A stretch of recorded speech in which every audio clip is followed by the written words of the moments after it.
सन तुलसी साहब जी महाराज। तुलसी या संसार में पांच रत्न है सार, साध संगत सत गुरु शरण, दया दीन उपकार, दया दीन उपकार। ये संत तुलसीदास जी महाराज की रूह को उबारने वाली वाणी है। ये हमें अपने थोड़े से लफ्ज़ों में ये समझा रहे हैं कि कौन से ऐसे पांच रूहानी रत्न हैं जिनको अपनाने से हमारी आत्मा का और परमात्मा का मिलाप हो सकता है, हमें हमेशा की खुशी, सरसारी, सरमस्ती और मुक्ति मिल सकती है। पहले रत्न का इन्होंने जो जिक्र किया है वो है गुरु और साध संगत। यह कहा गया है कि हम नशीनी साहते बाओलिया बेहतर सत साला ताज बैरिया, कि किसी वली अल्लाह के पास एक साथ बैठना वो 100 साल की निष्कपट भक्ति से बेहतर। अब सवाल यही है कि पहली बात तो यह है कि जिसके शरण में हम बैठे वो मुर्शिद कामिल हो, वो औलिया हो। और दूसरी बात यह है कि वक्त वक्त की बात है जब बोलने की इजाज़त होती है तो वली अल्लाह पुकार उठते हैं कि गुफ्ताए अल्लाह बुअद गच्चे अजलकुम में अब्दुल्ला बुअद। और जब कुछ पाबंदी होती है तो इसी मकसद को वो धीमे सुरों में कह देते हैं कि बंदगाने खुदा खुदा न बाशिंद, लेकिन जो खुदा जुदा न बाशिंद। तो वो बात एक ही है। अब ये बंदगाने खुदा की बात है, वली अल्लाह की बात है, जीते जागते प्रभु की बात है। और जब हम खुशकिस्मती से उनके चरणों में पहुंच जाएं, या सही मानों में वो अपने चरणों में हमें बुला ले, क्योंकि ये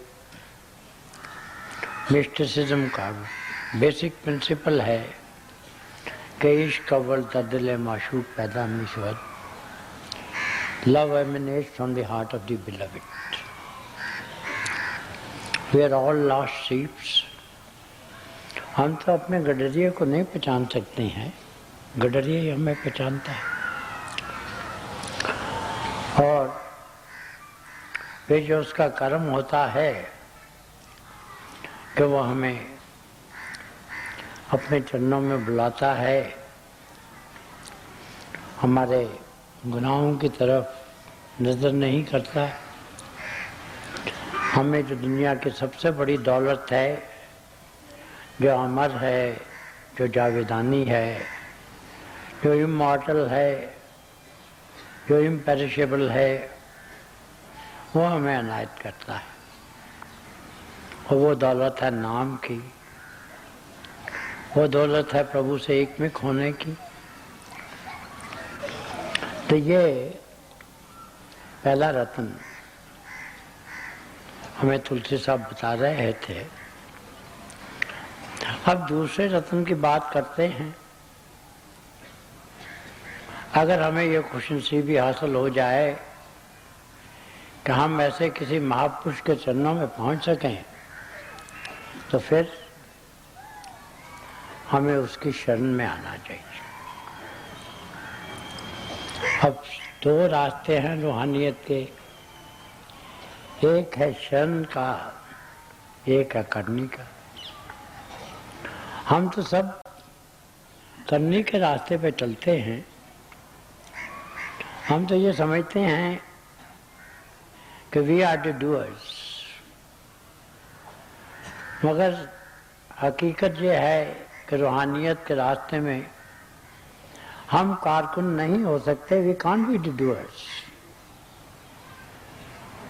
और हम रूहानियत को तभी पाते हैं, तभी हम अपनी मंजिल मकसूद पे पहुंचते हैं, जब हम इस नतीजे पे आते हैं कि मास्टर इज द डूअर। तो दूसरा बता रहे हैं हमें गोल्डन प्रिंसिपल, वो सेल्फ सरेंडर का प्रिंसिपल बता रहे हैं। सब संतों ने, महात्माओं ने, वली अल्लाह लोगों ने, सूफियों ने इसी बात पे जोर दिया कि आप सेल्फ सरेंडर का रास्ता अख्तियार। पर हम हैं कि हर बात को, हर एक्शन को, हर एक चीज को अपने दिमाग से सोचते हैं। अपने आप को हम सॉलोमन ऑफ द एज समझते हैं और हम ये समझते हैं कि जो हम करते हैं वो सही करते हैं, जो हमारे दिमाग में आ जाता है सही जाता है। हर एक चीज को अपने दिमाग के लिहाज से हम इंटरप्रेट करते हैं। तो उससे हमारी जिंदगी का ये जो महिमा है ये हल नहीं होता है। ये जिंदगी का महिमा तभी हल हो सकता है कि जब हम जो भी हमें अपना मुर्शिद कहे हम उसी पे भरोसा करें। चकबस्त ने कहा है कि आबरू क्या है, तमन्नाए वफा में मरना, और दीन क्या है, किसी कामिल की परस्तिश करना। और फिर उन्होंने कहा है कि मुझे दैरो हरम से वास्ता क्या, जिंदा मुशरफ हूँ, वही ईमान है जो कुछ कहे पीरे मुगा मेरा। तो हमारा ईमान, हमारी फेथ,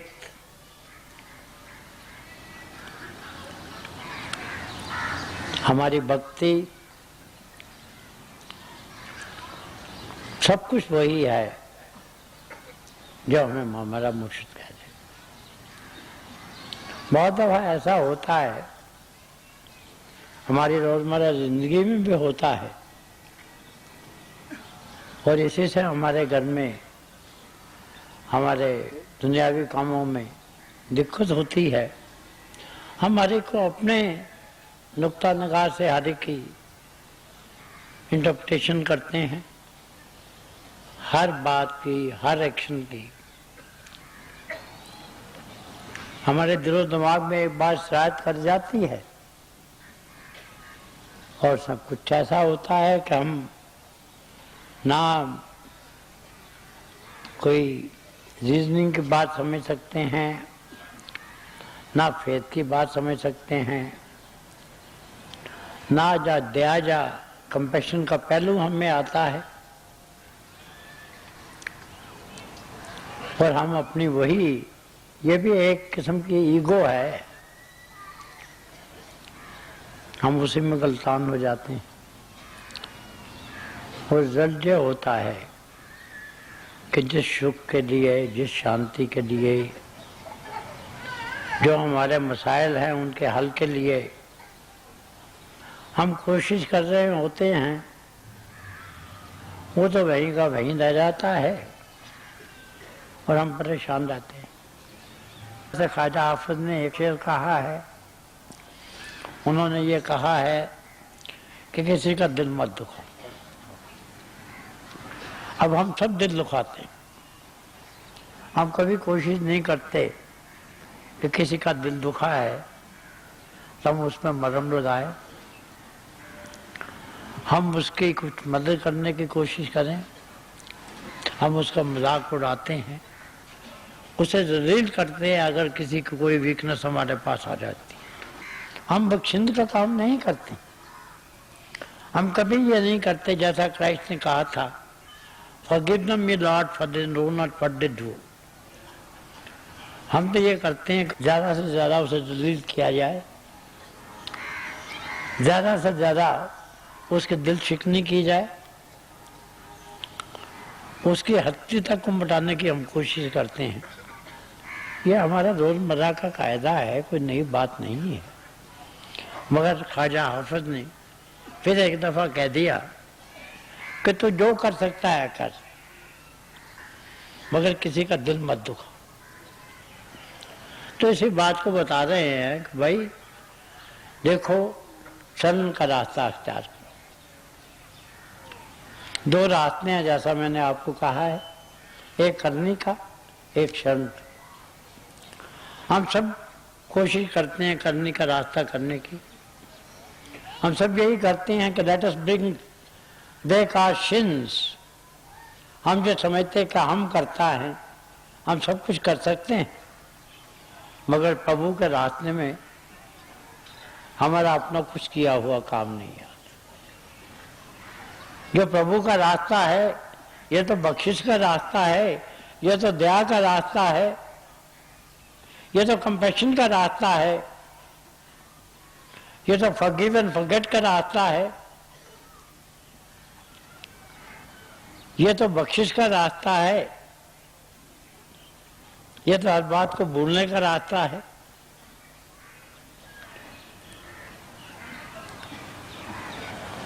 तो यही बता रहे हैं कि भाई आप शरण के रास्ते को अपनाओ।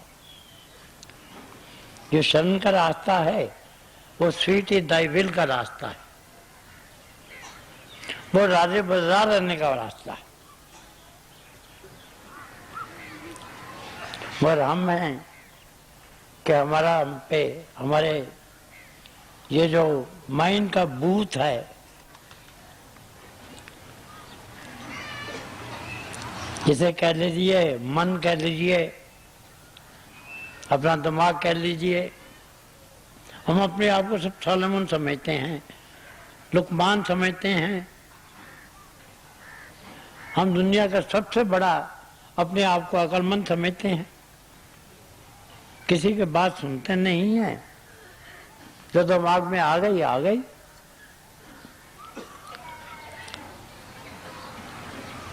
हर एक आदमी देखिए, डायरी देखिए आप रोज भर के, कितनी दफा हमें ये ख्याल आता है, कितनी दफा हमें ये तकब्बुर आता है कि हम बहुत अमीर हैं, हम इसकी किस्मत बनाने वाले हैं। 3 किस्म की वैनिटीज बताई हैं हमारी डायरी में महाराज जी ने। वैनिटी ऑफ पावर, मैं बहुत बड़ा अफसर हूं, मैं इसकी जिंदगी बिगाड़ सकता हूं, मैं इसकी तकदीर का मालिक हूं, मैं इसकी तकदीर बना सकता हूं, इसकी तकदीर मैं बिगाड़ सकता हूं। क्या है ताकत हम में? ये जो ताकत है हम में, ये जो चंद रोजा है, और जब हम होते हैं किसी ओहदे पे होते हैं, हम समझते हैं कि जितने आदमी हमारे साथ काम करते हैं हम सबकी किस्मत को बनाने वाले हैं। We are the arbiters of their fate.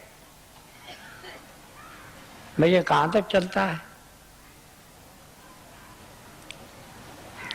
मगर हमें इस सच्चाई की समझ खुद नहीं आ सकती। अगर कोई वली अल्लाह दे तो दे। यही हालत है, हमारे पास कृपया होता है, हम समझते हर आदमी को हम खरीद सकते हैं, हर एक आदमी की कीमत है। यही बात होती है।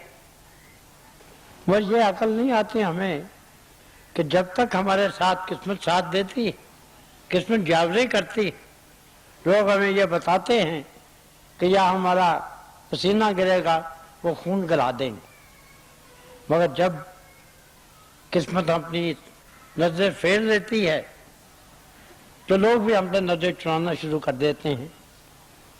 और वही जो हमें कहते थे कि यहाँ हमारा पसीना गिरेगा खून गिरा देंगे, वो हमसे नजर बचाते हैं, नजर चुराते हैं। मेरा एक शेर है कि तुमने नजर फेरनी मुझसे तो मुझ पर ये खुला, खारदारे आशिकी को गुस्सा समझा था। ये है हमारी हालत।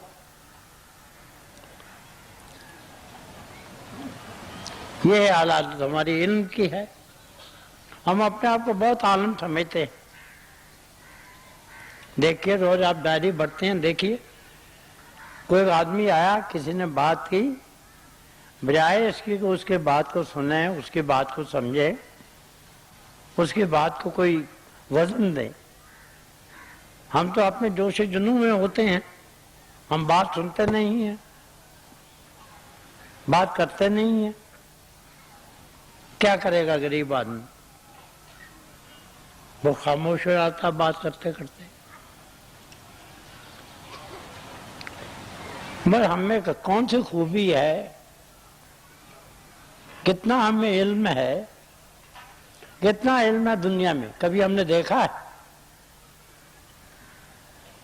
सबसे सब बड़े जो साइंटिस्ट हैं वो भी जब देखते हैं कि कितना इल्म है, और ये तो हम इसमें सफीना की बात कर रहे हैं, एक्सोटेरिक नॉलेज की बात कर रहे हैं। एक्सोटेरिक नॉलेज कितना बड़ा है उसका तो हमें अंदाजा ही नहीं हो सकता कि इनमें सीना कितना बड़ा है। हम तो इनमें सफीना की बात करते हैं, अपरा विद्या की बात करते हैं, परा विद्या का तो हमें ख्याल नहीं होता है।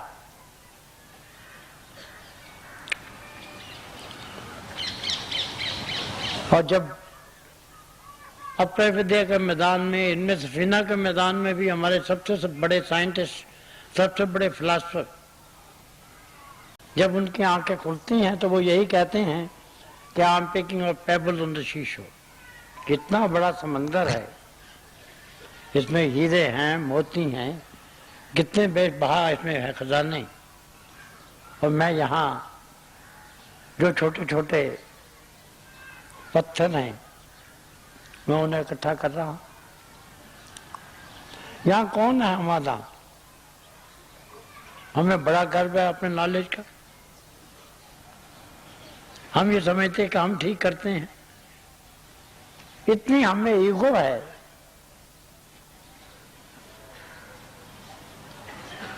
वो ईगो इल्म की हो, हमें जरा सी बात मिल जाती है, हमें चार आदमियों को चार्ज मिल गया, हम समझते हैं कि हम खुदा हो गए इस बात के। हम दूसरों की दिल आजादी शुरू कर देते हैं, अपने आप को फरौन समझना शुरू कर देते हैं। यही हमारी जिंदगी का ध्येय है, यही हम रोज करते हैं। हम सब फरौन हैं।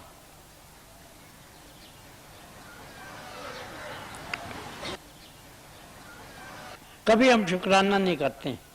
हमारी जिंदगी सबसे बड़ी ट्रेजेडी ये है कि हम कभी शुक्रगुजार नहीं होते कि हमें क्या मिला। हम समझते हैं हमने खुद पाया है। हम कहाँ क्षण का रास्ता अपनाते। हम में तो कितनी ईगो है, कितनी खुदी है, कितनी होमे है। हम किसी इंसान को इंसान नहीं समझते।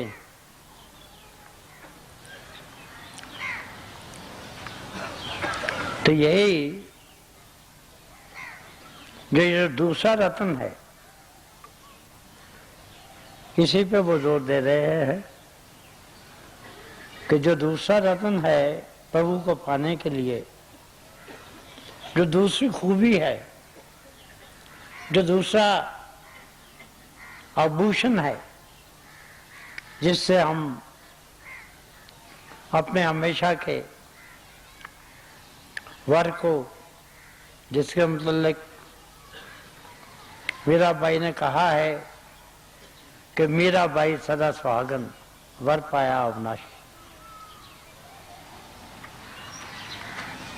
जिससे हम उसको रिझा सकते हैं, वो क्या है? वो है शरण का, अपने आप को हवाले करने का।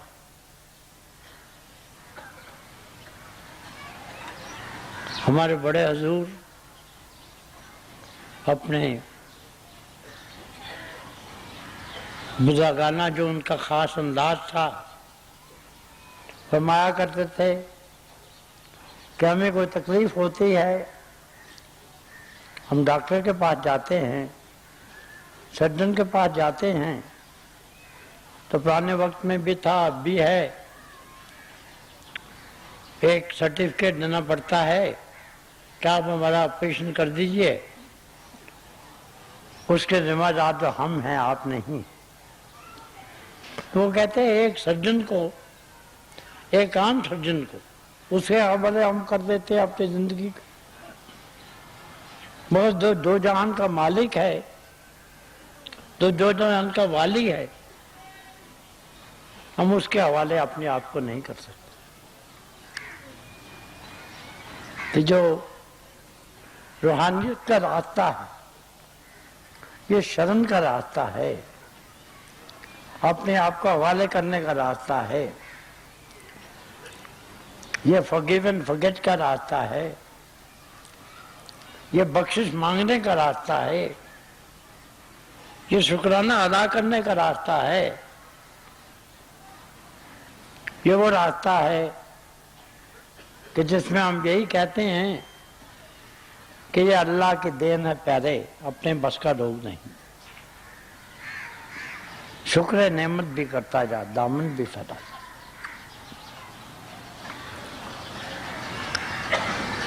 तो अगर हम ये चाहते हैं, करने का रास्ता बहुत लंबा रास्ता है, और फिर करने के रास्ते को किसने देखा है कि वो कब हमारा कंप्लीट होगा? हमारे आयु इतनी छोटी है, उम्र इतनी छोटी है हमारी, कि इसमें वो करने के रास्ते से हम कहाँ पहुँच सकते हैं?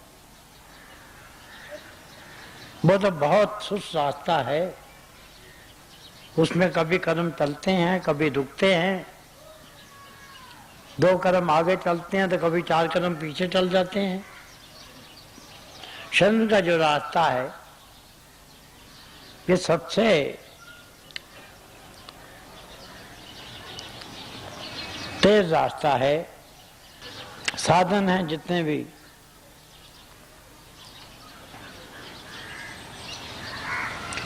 भी योग हैं, सब में से सुर शब्द योग जो है सबसे आसान, सबसे कुदरती, सबसे छोटा रास्ता है। और सुर शब्द योग में सबसे जो छोटा रास्ता है वो शरण का रास्ता है, वो करने का रास्ता नहीं। तो आइए हम इन 2 महापुरुषों से कि जिनके चरणों में मुझे बैठना नसीब हुआ है, ये प्रार्थना करें कि जो वो हमें ताकत बख्शें काम क्षण के मार्ग को अपना सके। हम ही नहीं अपना सकते, उनकी अगर दया हो, खास उनकी अगर नजर करम हो, वो अपनी नजो नदी निहाल करें तो हम शरण का रास्ता अपना सकते हैं।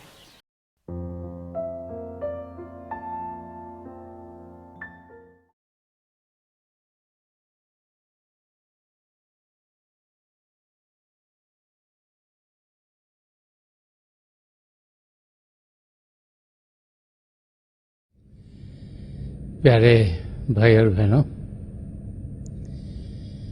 हम सब बड़े खुशकिस्मत हैं कि हमें दयाल संदर्शन सिंह जी महाराज के दिव्य वचन सुनने को मिले। जो भी उनसे मिला उसने यही अनुभव किया कि संदर्शन सिंह जी महाराज ने उनसे सबसे ज़्यादा प्रेम किया। वो बार बार समझाते थे कि प्रभु प्रेम के महासागर हैं, हमारी आत्मा उनका अंश होने के नाते प्रेम से भरपूर है और प्रभु के प्रेम के ज़रिए ही हम अपनी आत्मा का मिलाप परमात्मा से करवा सकते हैं। तो प्रभु का प्रेम हम सबके भीतर चल रहा है, शब्द के ज़रिए हम उसके साथ जुड़ते हैं। शब्द जिसके दो रूप हैं, ज्योति और श्रुति। तो थोड़ी देर के लिए आप सब प्रभु की ज्योत के दर्शन के लिए बैठ जाइएगा। आप जहाँ भी बैठे आराम से बैठेगा, अपनी आंखें बंद कर लीजिएगा और जो आपके आई बॉल्स हैं, आंखों के डेले सीधे सामने होने चाहिए, जैसे कि आप 8 या 10 इंच अपने सामने फोकस हों। आंखें बंद करते ही वो भाई बहन जिन्हें नाम की देन मिली आप सिमरन कीजिएगा। और जो भाई बहन यहाँ नए हैं वो पिता परमेश्वर के किसी भी नाम का जाप कर सकते हैं। जाप मन ही मन करना है, ऊंचा नहीं दोहराना। आपके सामने रोशनी के चिन्ह दिखेंगे, बड़े ध्यान से जो भी नज़ारे दिखते हैं उसे ध्यान से देखिएगा और आप देखेंगे कि दिन ब दिन जैसे जैसे आप अभ्यास करते चल जाएंगे, आपको अंदर में प्रभु की ज्योति, आसमान, सितारे, चंद्रमा, सूर्य और बहुत से नज़ारे देखने को मिलेंगे। जब हम इन नज़ारों को देखते हैं तो हमें शांति मिलती है, प्रभु के प्रेम का अनुभव होता है और हम अपनी मंजिल की ओर बढ़ना शुरू कर देते हैं। थोड़ी देर में मैं आपको इस अभ्यास से उठाऊंगा और मेरी शुभकामनाएं आप सबके साथ हैं।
छोड़ दीजिए जी, प्लीज़ लीव ऑफ।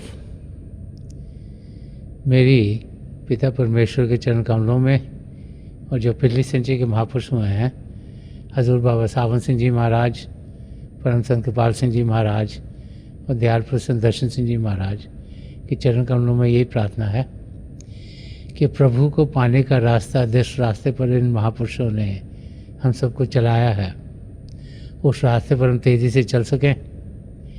इन महापुरुषों की दया कृपा हम सब पर बनी रहे ताकि हम अपनी मंजिल को बहुत ही जल्दी पा लें।